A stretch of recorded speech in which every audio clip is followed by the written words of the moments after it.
people, c'est Leslie de la chaîne Leslie Laisse ton lit. Aujourd'hui on se retrouve pour une petite vidéo pour conclure le Blossom Spring Challenge. Je vous mettrai dans le petit la présentation de ce défi et en barre d'infos toutes les explications du boudoir qui a lancé ce challenge donc pour le printemps. C'est un challenge littéraire qui est censé motiver à lire des livres selon différentes thématiques avec des mots-clés, un peu comme Quel auteur lira-t-on, donc mon challenge littéraire pour l'été. Pareil, je vous mets dans le petit si vous ne l'avez pas encore vu. Et si vous avez des questions, n'hésitez pas aussi en commentaire à me les poser. Ça c'est plus pour l'été. Revenons au printemps, donc j'avais l'intention de lire beaucoup de livres, je savais très bien que je ne pourrais pas lire tout ça, mais c'est un moyen de me motiver, surtout que j'avais une panne de lecture à ce moment-là. Là, ça commence un peu à revenir, donc je suis plutôt contente. Donc on va faire un petit point sur ce que j'ai lu, ce que je vais lire ensuite, etc. On va commencer du livre qui m'a le moins plu à celui qui m'a bien plu, d'accord? J'ai fait mes petites notes parce que j'ai une mémoire de poisson rouge. Alors, on va commencer avec la première catégorie qui était sur le théâtre. Donc, ça s'appelait Madeleine de Proust. Donc, j'avais 2 livres dans cette catégorie parce que j'ai pas lu à côté, mais j'ai lu 2 pièces de théâtre. On va commencer avec Dom Juan, donc de Molière. Cette édition extrêmement vieille et jolie, mais elle fait le travail. Donc, en fait, Molière reprend une histoire qui existait déjà bien avant en Italie. Donc Dom Juan, ils sont tous des noms de personnages italiens et puis subitement on a des noms français parce que Molière, pourquoi pas. Don Juan, c'est un personnage du coup, qui est quand même vachement connu comme un personnage séducteur, assez détaché, qui séduit madame, puis séduit madame et voilà. Je voulais le lire parce que j'avais créé un personnage sur un forum qui était inspiré de Don Juan, c'était Johanne Donat, bref, qu'importe. J'étais assez intriguée, néanmoins j'avais un petit a priori négatif, même si je voulais le lire, parce qu'on m'avait spoilé la fin, tout simplement. Donc je m'étais spoilé moi-même, je ne sais plus. Donc ce qui fait que j'étais un peu biaisée. Et effectivement, c'est pour moi, alors normalement c'est une pièce, ça se lit vite, on peut être rapidement dedans. Donc voilà, vraiment ça s'enchaîne. Or là, pas du tout, c'était très long, j'ai mis j'ai pas lu tous les jours, mais j'ai lu plusieurs semaines à essayer de me poser dedans, etc. Dom Juan est complètement détestable, mais il n'y a même pas du bon, j'ai envie de dire, dans lui. Les anti-héros, j'aime bien. Celui des méchants, pourquoi pas, mais on voit leur objectif, on voit où ils veulent en venir, etc. Lui, je comprends pas. Lui, c'est juste un menteur qui a aucune valeur, enfin, même pour lui, il n'a aucune valeur. Il séduit pour séduire, je vois même pas l'intérêt, même en étant neutre, penser qu'à sa gueule. Non. À côté de ça, il y a Sganarelle qui est du coup son valet qui a joué par Molière à la base, donc qui est beaucoup plus... mais en même temps il est plutôt dans la retenue, il ose pas dire les choses alors qu'il n'en pense pas moins. Son père réagit extrêmement tardivement, le père de Dom Juan. Pour le faire réagir, ça ne marche pas. Et ce qui m'a le moins plu finalement, bon je vous spoil un peu du coup, c'est tout ce côté Deus Ex Machina, fantasy, qui n'est pas du tout pour moi propre à Molière. Molière, ce que j'aime bien, c'est les comédies de mœurs, les critiques des médecins, voilà, tout ça. Ça me parle, je trouve que c'est assez intemporel pour adapter aujourd'hui. C'est toujours drôle, on peut trouver toujours des choses. Ce livre qui pourrait normalement être plus accessible, vu que c'est pas en vers par exemple, ne l'est pour moi pas du tout, c'est complètement bizarre. Alors, l'avantage de cette édition, c'est qu'on a en bas de page des notes qui expliquent qu'il y a une version censurée parce qu'ils critiquent la religion et ça se faisait pas trop à ce moment-là. Mais vraiment, j'avais qu'une envie, c'est de le finir et pas parce que j'étais dedans. J'ai pas du tout aimé, je dirais quoi, c'est pas mal écrit, mais clairement, non. Voilà, c'est pas le meilleur du tout. Je dirais que le concept pourrait être réutilisé de manière plus moderne, une réécriture, mais il faudra presque comprendre où il va. Et il faudra changer la fin parce qu'il est puni, mais on s'en fout quoi. Voilà, donc celui-là, clairement, non.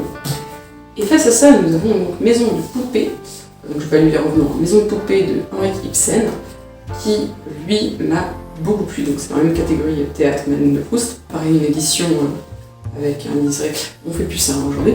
Spoiler alert, cette couverture spoil tout. Une maison de poupée, pour ceux qui ne connaissent pas, ça parle d'une femme qui est un peu une femme objet pour son mari, Nora, et mère de 2 enfants, un garçon et une fille, si je ne dis pas de bêtises. Et il y a toute une histoire avec le fait qu'elle est plutôt sage, plutôt voilà, mais à côté de ça, Moi je l'ai petite friandise, mais voilà, c'est une maxime de rébellion qu'elle fait. Et c'est vrai que c'est assez compliqué parce qu'on est au début face à une femme qui semble accepter sa situation, n'est pas du tout rebelle, mais semble vraiment accepter sa situation. On se dit, est-ce qu'elle est naïve, est-ce qu'elle va se réveiller un jour, etc.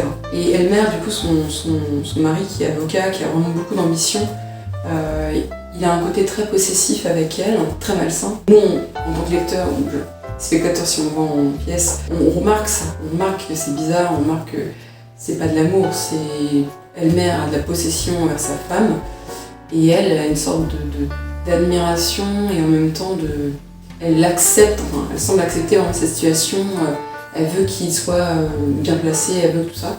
Donc, au début de la pièce, il y a Madame Linde qui est donc une ancienne amie, voilà, quand elle était plus jeune de Nora, qui revient et ça va un peu chambouler tout parce que Madame Linde est beaucoup plus indépendante, elle s'est mariée mais il y a vraiment un côté pour protéger sa famille, gagner de l'argent, voilà, elle est très travailleuse. Alors que Nora, elle n'a jamais travaillé, elle est un peu dans cette maison de poupée, cette idée un peu protégée. Clairement, Henri Ibsen a écrit une pièce féministe parce que bien sûr, je spoil pas, mais voilà. Ou alors si vous voulez, je mettrai un timecode de quand je spoil plus.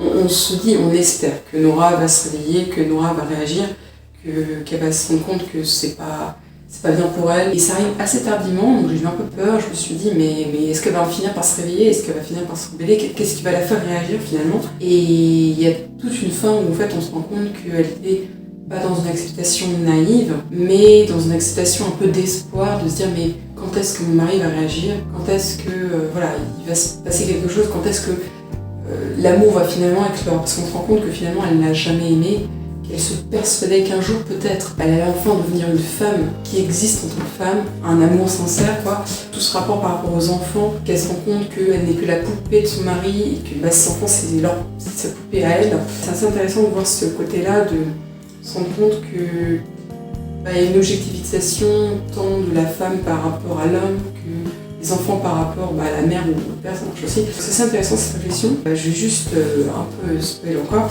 Je vais juste lire un passage où justement donc, Nora se réveille, c'est à toute fin. Nora se réveille et elle veut partir en fait. Elle veut se rendre compte elle se rend compte que elle vit pas. Il me faut être seule pour me rendre compte de moi-même et de tout ce qui m'entoure. Aussi, ne puis-je rester avec toi. Nora, je veux m'en aller tout de suite. Je trouverai bien un abri chez Christine cette nuit. Christine, du coup, c'est Madame Linde. Tu perds l'esprit. Tu n'as pas le droit de t'en aller. Je te le défends. Tu ne peux rien me défendre désormais. J'emporte tout ce qui est à moi. De toi, je ne veux rien tenir, ni maintenant, ni jamais. Que veut dire cette folie? Demain, je pars, pour chez moi. Je parle de mon pays d'origine. J'y trouverai plus facilement à vivre. Aveugle que tu es, pauvre être sans expérience. Je chercherai à me créer de l'expérience, Thorvald. Abandonner ton foyer, ton mari, tes enfants, tu ne songes pas à ce qu'on en dira? Je ne puis m'arrêter à cela. Je sais seulement que pour moi, c'est indispensable. Ah, c'est révoltant. Ainsi, tu trahirais tes devoirs les plus sacrés. Que considères-tu comme mes devoirs les plus sacrés? Ai-je besoin de te le dire? Ce sont tes devoirs envers ton mari et tes enfants. J'en ai d'autres, tout aussi sacrés. Tu n'en as pas. Quels seraient ces devoirs? Mes devoirs envers moi-même. Bon, après, ça continue du coup, tout ce que dit Thorvald, une épouse et une mère entre eux. Et je trouve cette phrase d'une puissance. Ces devoirs envers soi-même. Je trouve que cette pièce est extrêmement moderne. Il y a vraiment un côté féministe, mais basique en fait. D'ailleurs, même si c'est une femme, un homme, tout ce que tu veux, les devoirs, ton devoir envers toi-même dépasse tous les autres.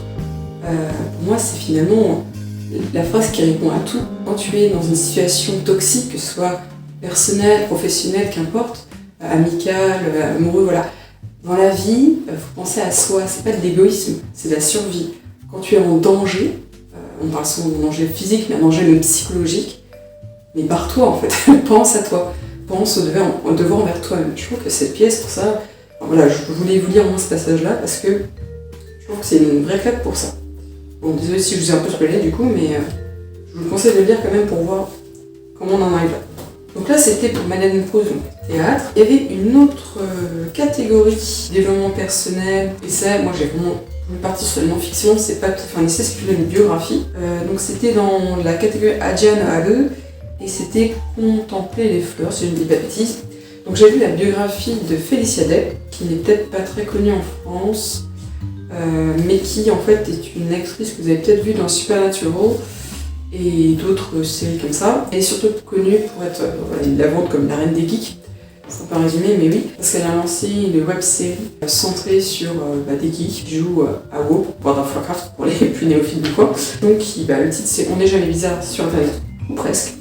Et dans cette biographie, plus elle, je ne sais pas si vous verrez, mais en tout cas, elle intercale des petites, c'est en noir et blanc, hein, mais des petites sortes de photomontages assez comiques, parce qu'en fait, le truc c'est que Félicia Day est une personne, on le découvre dans son histoire, parce que moi je la connaissais plus dans ce côté un peu fantasque, comique, même si dans Supernatural elle a un rôle un peu plus posé, on va dire. Et c'est vrai que dans son histoire, c'est sa vraie histoire, hein, c'est pas fictif du tout. On se rend compte qu'en fait c'est une enfant qui a été déscolarisée, qui a une vie complètement what the fuck, j'ai envie de dire, mais qui a justement cet esprit totalement décalé et qui l'a incorporé. Il n'y a aucune honte à être différente, je pense que c'est ça le résumé. Et du coup elle a une force assez incertaine de pourquoi pas. Et finalement elle a choisi de devenir comédienne un peu par hasard, dans le sens où c'est une prodige du violon et elle aurait pu faire ça, mais voilà. Mais elle ne se voyait pas, devenir la violoniste dans les mariages, dans les anniversaires, etc. Ou même dans un orchestre. Parce que oui, elle était douée là-dedans. Oui, comme son grand-père, elle avait une capacité en mathématiques folle. Mais ça l'épanouissait pas en fait. Donc je pense qu'avec cette biographie, on se rend compte que faut parfois faire les défis qui nous attirent, même si pour l'instant c'est un peu flou, même si est-ce qu'on serait vraiment talentueux. Elle avait fait du théâtre quand elle était plus jeune, hein, elle avait quand même quelque chose déjà, bien sûr. C'est très compliqué, le milieu du cinéma, de la télé, déjà c'est compliqué d'accéder à ça. Et finalement, elle parle de toutes ces difficultés, malgré son optimisme, malgré sa volonté de se dépasser, etc. Son côté complètement atypique qui l'a beaucoup aidé. Il y a tout ce côté plus sombre, j'ai envie de dire, toutes ces addictions, notamment aux jeux vidéo, qui finalement l'avaient fait sombrer, et sa passion pour les jeux vidéo, ça commence un peu à remonter entre guillemets, donc vraiment au tout début d'internet, etc. Donc elle découvre ça, et les jeux vidéo, etc. Enfin, elle devient passionnée de ça, et finalement ça va l'amener à créer une web-série centrée sur ça, et ça va la sauver. Elle parle d'une dépression quand même assez sévère, hein. Voilà, en soi, ça parle d'une histoire d'une femme, donc pareil, d'une vie d'une femme qui est passée par des trucs assez hardcore, enfin, pas non plus une femme dramatique, mais bonne dépression, quoi, et qui finalement a un message d'espoir et de accrochez-vous et faites-vous confiance dans votre différence. Et elle a ce côté assez timide, réservé, qui fait que elle reste un peu les pieds sur terre, pour pas que les gens l'aiment, entre guillemets, le côté fan, ça la dépasse. Mais elle a cette bonté qui est assez inspirante, je pense. Et voilà, même s'il y a des moments un peu plus ouf, t'as un peu douillé là, c'est très très drôle en fait. Elle a un humour, alors je sais pas si ça parlera à tout le monde, mais elle a un humour complètement décalé. Vraiment, je ne lis pas forcément bien dernièrement, et lire du Félicia Day, ça m'a fait beaucoup de bien. Donc je ne sais pas si vous la connaissez ou pas, mais je dirais si vous pouvez vous procurer. Alors, ça a été publié chez Brajlon, mais je suis pas sûre que ça soit encore publié. En tout cas, si vous le trouvez, je vous le conseille parce que c'est drôle, c'est frais, c'est décalé et ça fait beaucoup de bien. Et en ce sens-là, je trouve que ça allait bien avec la catégorie parce que c'est pas tout à fait du développement personnel, mais ça fait du bien, donc c'est tout ce qui compte. Ça donne un peu d'espoir et de... Allez, on peut y arriver. Je dirais presque c'est un 4,5, 5, parce que vraiment j'ai trouvé que c'était une bonne lecture. J'ai rien à redire parce que c'est sa vie, hein, c'est pas... Il y a peut-être des visions particulières, bon, évidemment elle raconte un peu d'elle-même, donc il y a une vision, mais je suis plutôt d'accord avec elle. Je vous conseille vraiment On n'est jamais bizarre sur internet de Félicia Day. Enfin, parce que oui, j'ai lu que 4 livres vraiment finis pendant 3 mois de challenge. J'étais en panne de lecture. En plus, j'ai commencé par lui. C'est la BD, malgré tout, qui a été écrite, je vais le dire son nom, Jordi Lafèvre. J'ai dit Lafèvre. Jordi Lafèvre, une bande dessinée, mais qui a un peu longue, je sais pas, je vais dire le nombre de pages. Voilà, 150, c'est pas la petite BD, qui est très bien. Donc BD, ça allait dans mauvaises herbes parce que les livres qu'on met un peu de côté, les mangas, voilà, tous les livres en mauvaises herbes, mauvais genre quoi. Je me suis dit qu'au moins celle-là, je vais la finir. Je n'ai pas de lecture encore.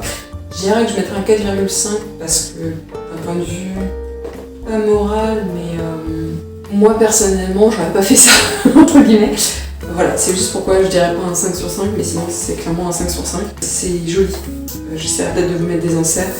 Le concept, sans spoiler, le concept c'est qu'on commence à la fin de la vie des personnages, donc ils sont beaucoup plus âgés, et peu à peu, chaque chapitre remonte dans le temps.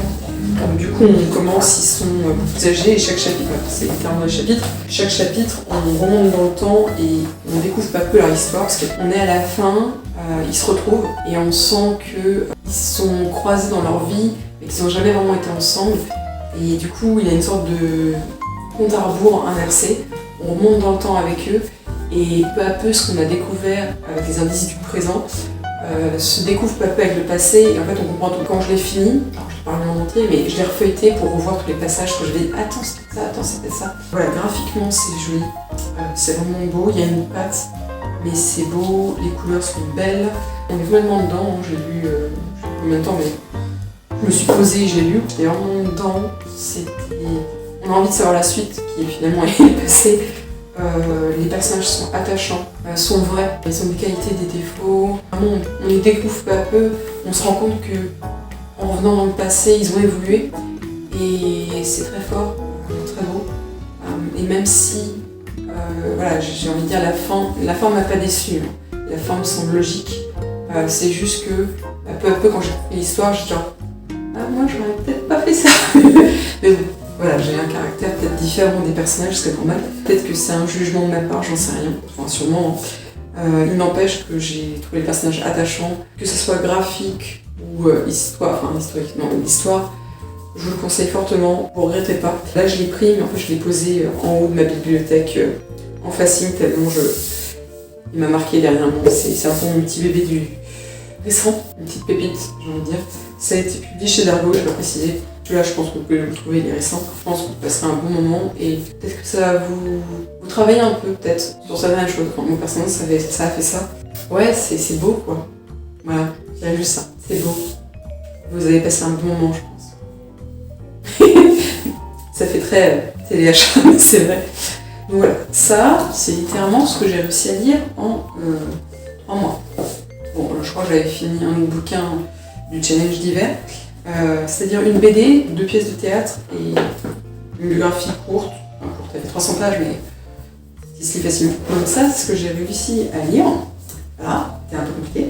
Mais sinon, j'ai commencé à lire Tolkien, vu que c'est Tolkien Day, et j'en suis clairement au début. J'ai pas réussi à me poser dedans. Tolkien, j'aime beaucoup évidemment. Enfin, je sais qu'on peut ne pas aimer, hein, mais j'aime beaucoup Tolkien. Les Enfants de Húrin, je l'ai pas encore lu. Donc j'ai commencé à me mettre dedans. Là, on est encore au tout début, donc on est plus sur Húrin que Tolkien, son fils. Voilà, c'est les 2 enfants, quoi. Et donc Tolkien, j'aime beaucoup, mais je sais que c'est une lecture qui demande un investissement, j'exagère, mais faut se plonger dedans. C'est pas une écriture fluide, j'ai envie de dire, facile.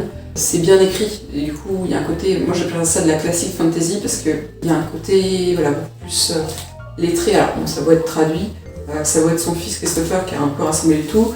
On voit comme la patte de Tolkien évidemment, et je pense que ça mérite que je me plonge mieux dedans. Je pense que je vais un peu avancer sur le cal avec mes challenges de l'été, donc d'autres lectures. J'aimerais bien quand même le finir entre 2 livres. J'espère le finir vraiment avant la fin de l'été. Parce que je vais quand même commencer à le lire, donc ce serait un peu dommage de s'arrêter là. Et je trouve que ça fait plus printemps-été que l'hiver. Je pense les livres des saisons. Pour l'instant, j'ai pas réussi à m'y mettre, parce que c'était pas la bonne période, peut-être parce que j'avais une peine de lecture, je n'avais pas avancé dans mes livres. J'espère accélérer sur mes autres lectures pour pouvoir le reprendre, parce que je pense que je vais apprécier la lecture. To be continued, je dirais. Et j'ai ce petit pavé que j'aime beaucoup, même si alors, là on a l'impression que j'ai pas avancé aussi. J'en suis quasiment à la moitié. J'en suis à la page 414, 50. Sur 980. Oui, je suis un peu moins la moitié. Stephen Chbosky, donc l'ami imaginaire. Stephen Chbosky, c'est... alors, c'est pas mon auteur favori parce que c'est Pierre Bottero. Une fois, le cal Pierre Bottero. Mais c'est l'auteur de The Perks of Being Wallflower, donc en français Le Monde de Charlie, ou par rapport il y a eu un autre titre avant. Donc Steven Chbosky, je trouve qu'il écrit très bien, mais il n'avait pas écrit autre chose que Le Monde de Charlie, je crois. C'est son deuxième roman, en soi, si je dis pas de bêtises, et qui est une claque. Pourquoi j'en suis qu'à là? Parce que ça reste quand même un petit pavé, hein, j'ai déjà lu 400 pages. Je l'ai pas fini, mais je l'ai ajouté au calme parce que je veux absolument le finir. C'est quand je suis dedans, je lis. Quand je suis dedans, je pêche sur main, je lis. Je suis dedans, je veux savoir ce qui va se passer. Je suis pas très fan des thrillers de base, c'est une ambiance plutôt sombre, donc j'aime bien lire le soir, au risque de pas dormir du coup. Donc voilà, je suis pas spécialement fan des thrillers parce que j'aime pas avoir peur. Je me dis qu'on a assez peur dans une vie, donc pourquoi? Je préfère des choses plus voilà, du courage, de l'aventure, de l'action si vous voulez, mais pas une peur. J'aime pas trop les ambiances trop sombres. Voilà, j'ai pas envie de faire des cauchemars. Néanmoins, je voulais absolument lire avec Steven Chbosky. C'est vrai qu'on est clairement dans l'ambiance. Pour vous dire un peu l'histoire, il se passe, je vous passe un peu le début prologue. On suit Christopher, qui est donc un jeune garçon qui a 6-7 ans, quelque chose comme ça, qui est avec sa mère, Kate, qui a fui donc, son compagnon, qui est devenu son ex, hein, clairement, qui était pas cool. Donc Jerry qui a fui, et qui n'est pas donc le père de Christopher, parce que le père de Christopher est mort. Je ne dis pas trop de détails, mais voilà. Kate aimait son mari, elle est avec des hommes, mais ça se passe plutôt mal à chaque fois. Et elle fuit à chaque fois avec son fils. Là, ils arrivent à Almigrove, qui est donc une petite bourgade de Pennsylvanie, dans la pauvreté, parce que chaque fois il fuit. Kate va commencer à travailler dans une maison de retraite, pendant que son fils va à l'école. On comprend que Christopher a des grosses difficultés à l'école, il est dyslexique, il a vraiment du mal à lire, il est vraiment en retard. Mais sa mère croit en lui veut faire plaisir à sa mère, donc il s'accroche. À l'école, il se fait un peu houspiller, donc il a quelques camarades, quelques amis, mais c'est compliqué. Ce qui va tout chambouler, c'est que pendant une semaine, il va disparaître dans le bois d'à côté. Et quand il revient, il est plus le même. Et peu à peu, il va se passer des choses bizarres. Ce qui est assez intéressant, c'est que c'est pour moi du fantastique. C'est pas vraiment de la fantasy, c'est pas vraiment du contemporain, c'est à la limite des deux. C'est du fantastique. On sait pas si Christopher devient fou, ou si plus que Christopher devient fou, ou si vraiment on passe dans un truc vraiment autre monde, parce que effectivement l'ami imaginaire c'est tout ce côté-là. Est-ce que c'est de l'imaginaire? Est-ce que c'est dans sa tête? Et ce qui est vraiment bien, c'est que on est beaucoup plongé dans, alors ça va être une personne, mais on est beaucoup plongé dans la psyché, les craintes, les espérances de Christopher, mais en même temps on suit un peu ses amis, on suit beaucoup la mère, on suit un peu le shérif qui enquête sur la disparition, même si du coup il réapparaît, de Christopher. Voilà, tous ces personnages à Almigrove, c'est très contemporain parce que c'est très réaliste. Il y a des vies avec des caractères très crédibles, avec pas tant les défauts qualités que vraiment des enjeux, des tranches de vie, enfin voilà, tout est très réaliste. Et du coup c'est très contrasté par toute cette perte de repères de Christopher qui part en vrille, hein, clairement. Tous ces gens qui interagissent, c'est vrai que c'est assez fort, parce qu'on est plongé dedans, on veut savoir ce qui va se passer. Et en même temps, je dirais pas qu'on a peur de savoir ce qui va se passer, mais dès que j'ai une idée, une hypothèse de ce qui pourrait se passer, 2 chapitres plus loin, je me dis, mais pas du tout. Mais du coup, ça contredit. Mais comment ça se fait? C'est pour ça aussi que c'est un pêche-tourneur, parce qu'on veut vraiment savoir ce qui va se passer. Je l'ai dans les mains, je ne lis pas, qu'est-ce qui se passe. Et là, je me plonge vraiment dedans, parce que j'aimais bien au début, mais il y a l'ambiance qui s'installe et tout. Je savais pas trop où on allait. Puis j'ai passé la page genre 200, même peu avant, 150. Je sais plus, hein, je dis au pif. Je pense que du coup c'est vers la disparition. Les choses s'accélèrent et vraiment quand je suis dedans, je dois un peu me dire encore un chapitre, mais sinon là, parce que chaque fois c'est un chapitre. Et vraiment c'est bien. Je suis même pas à la moitié, à moins que la fin soit. J'ose pas qu'elle sera nulle, hein, mais à moins qu'elle soit incohérente. Parce que je ne pense pas que ce sera un 5 sur 5. Je le dis d'avance. Parce que c'est très bien écrit. Encore une fois, c'est crédible, on est dedans. L'ambiance est bien. On veut savoir ce qui va se passer. C'est bien construit. C'est pas trop rapide les réponses. Et en même temps, les indices sont pas faux. C'est juste que on s'en balader. On fait une enquête en fait avec Christopher, avec le shérif, mais avec la mère. On veut savoir ce qui va se passer. On veut savoir ce qui s'est passé, parce qu'il y a un truc du passé qui hante un peu. Tout se met en place, on comprend les choses peu à peu. C'est très bien écrit, très bien pensé. Et moi qui avais adoré Le Monde de Charlie, on est sur une ambiance différente et en même temps on voit toute la force tout ce qui m'a plu dans le monde de Charlie se retrouve là. Toutes les constructions de personnages crédibles, fortes, prenantes. Cette cohérence, ces indices peu à peu laissés, ça me faisait un peu peur de le commencer, même si Stephen Chbosky, parce que bon voilà, il fait quasiment 1000 pages. Moi, du 400-500 c'est déjà bien. L'ambiance plus sombre, ça me faisait peur. Mais vraiment, pour l'instant, c'est pas un vrai, je pense pas que ça le sera. Là, je vais un peu accélérer, parce que je pense que si je me pose dedans, en fait, je peux vraiment lire 100 pages bien. Rapidement. Là, je pense que je vais vraiment rattraper mon retard. C'était censé être pour Blossom, mais là, du coup, je l'ai décalé au calme, parce que vraiment, je veux le finir. Je pense le finir d'ici la fin du mois. Dès maintenant, je peux vous le dire, je vous le conseille. C'est là que là, peu à peu, on avance, c'est moins hiver. Ça commence vers l'automne, je crois, et là, on approche de Noël. Que voilà, c'est plus à lire en hiver. Lisez-le la nuit. Vous serez dans l'ambiance. En ce moment, je rattrape Stranger Things, parce que j'avais pas laissé mon droit. Oui, parenthèse, pareil, je laisse les volets et je suis dans l'ambiance. C'est pareil avec celui-là. Pour finir un peu côté Blossom, il n'y a que ça que j'ai lu, ça j'ai commencé mais j'ai pas fini. Malgré tout, je vous conseille, malgré tout, je vous le conseille, Felicia Day, je vous le conseille. Pour un peu poursuivre avec le calme, j'ai redéplacé Tara Duncan, le tome 3, parce que ça me met un peu mon petit bébé, et Aquarelle des étoiles de Manon Fargeton, oui, c'est ça, que je veux aussi lire depuis plusieurs saisons, et je veux le lire. Là, j'ai vraiment une accélération dans la lecture, donc ça me rassure, ça me booste.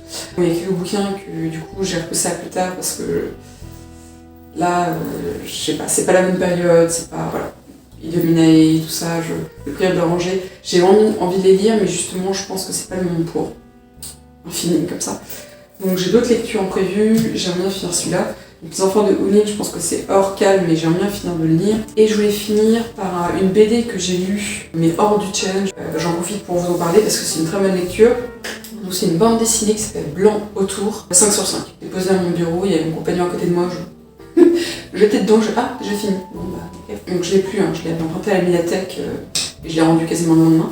Parce que je l'avais vu depuis longtemps passer, que j'avais des bons retours. Enfin, je l'ai vu passer plusieurs fois, je dis c'est très bien ça. Je l'ai lu, c'est très bien. On se place dans une époque où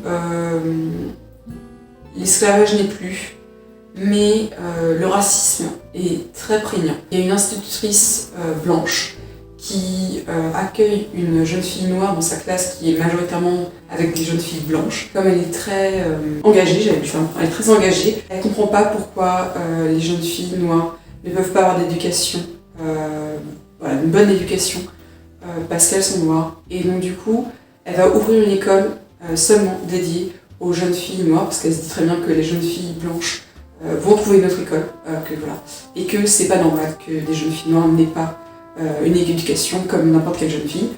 Donc elle ouvre une école comme ça, donc au début c'est un peu compliqué. Et finalement plein de jeunes filles de différents âges vont venir, même d'autres états pour venir, parce que dans d'autres états c'est pas forcément permis d'avoir une école pour jeunes filles noires. Ensuite du coup ces différentes jeunes filles, et ce qui est assez fort c'est que tout ce racisme qui semble daté est extrêmement encore récent malheureusement. Tous ces dires, tout ce qu'on lit est horrible. Le racisme est assez prégnant, assez douloureux à dire, et en même temps, il y a tout cet espoir qui émerge. Cette tolérance qu'on espère, toute cet espoir dans l'éducation finalement. Ces jeunes filles méritent une éducation comme n'importe qui mérite une éducation, et elles peuvent le faire, elles peuvent réussir de grandes choses. Cette histoire du coup c'est inspiré d'une histoire vraie, raconte tout ce combat finalement pour faire avancer les droits des femmes, des personnes de couleur, et qui encore aujourd'hui est compliqué je pense. C'est un peu une tranche d'un passage, une période un peu serrée, on voit tout le racisme des gens de ce village, plutôt que cette ville, qui ne comprennent pas en fait, qu'on ramène des gens de couleur. Et c'est un peu cette idée vraiment horrible de ces gens qui oui, bien sûr, je veux que ces gens soient respectés, mais loin de chez moi. Et c'est horrible parce que c'est encore ce qu'on vit aujourd'hui. On voit les horreurs qui se passent en Afrique, en Asie du Sud-Est, au Moyen-Orient, en Ukraine, j'ai presque envie de dire. C'est malheureux ce qui leur arrive, mais c'est loin. Et vraiment, c'était un peu ça, c'est ces gens de l'époque qui se retrouvent encore aujourd'hui, qui tant que c'est pas chez eux, En pensée, oui, mais pas en action, pas trop près d'eux. Quel est le danger en fait? Enfin, bref, moi ça me révolte. Mais bon voilà, cette bande dessinée blanc autour est marquante. Elle se lit vite, mais elle se lit bien. Ce qui est assez intéressant, c'est qu'à la fin de la BD, on a la vie racontée de ces femmes qui donc ont dû quitter cette école qui malheureusement n'a pas pu perdurer. Mais on voit que ça a ouvert la voie, que ces femmes, ces jeunes femmes noires, qui sont devenues des femmes militantes, ont fait avancer les choses. C'est en ce sens-là qu'il y a un espoir qui émerge de cette intolérance, parce que finalement les choses avancent. Et encore aujourd'hui, on peut militer pour que les choses avancent. Faut pas oublier le passé qui était horrible, parce que malgré tout, le présent est encore horrible, et on peut changer les choses. On peut encore se battre. Vraiment, je trouve que c'est fort, c'est puissant. Je trouve que c'était une lecture que j'ai presque lu trop rapidement, mais ça m'a marqué. Et vraiment, je vous la conseille, blanc autour, parce que je pense que ça peut amener à faire des choses, en fait. À pas abandonner. Donc voilà, c'était en dehors du challenge, mais je tenais à vous en parler parce que c'était bien. Plus ou moins 2 BD, donc je vous conseille malgré tout et blanc autour. La biographie de Felicia si vous la trouvez. Maison de poupée, donc en théâtre, qui se lit vite, mais pareil, inspirant. Et je vous conseille déjà l'ami imaginaire, même si je ne l'ai pas fini, je reviendrai dessus, je pense, en conclusion du CAL, mais vraiment je vous conseille. Voilà pour aujourd'hui, donc c'était les conclusions du Blossom Spring Challenge et de cette période un peu de printemps. Là, je suis donc en train de faire le CAL, là je commence à reprendre un peu de lecture. J'ai essayé de faire des stories pour un peu mettre à jour mes lectures et pas attendre la conclusion pour vous en parler. Donc je vous laisse aller sur mon Instagram, Leslie_Lestonly, où je suis très active. Je poste tous les dimanches une citation, dès qu'il y a une fête, une célébration qui me parle, je fais une sorte de petit poème, quelques lignes dessus. Et puis bon, voilà, je parle des vidéos, je parle de ce que je fais. N'hésite pas à mettre en commentaire des lectures qui t'ont marqué pour ce Blossom Spring Challenge. Si parmi les lectures, d'autres t'ont plu ou pas, pourquoi, enfin voilà, qu'on échange un petit peu en commentaire. Mets un like aussi et partage si ça t'a plu. C'est tout pour aujourd'hui, merci de m'avoir suivi. On se retrouve sûrement pour le but joli de juillet. Et en attendant, n'oublie pas de laisser ton lit. Tchuss!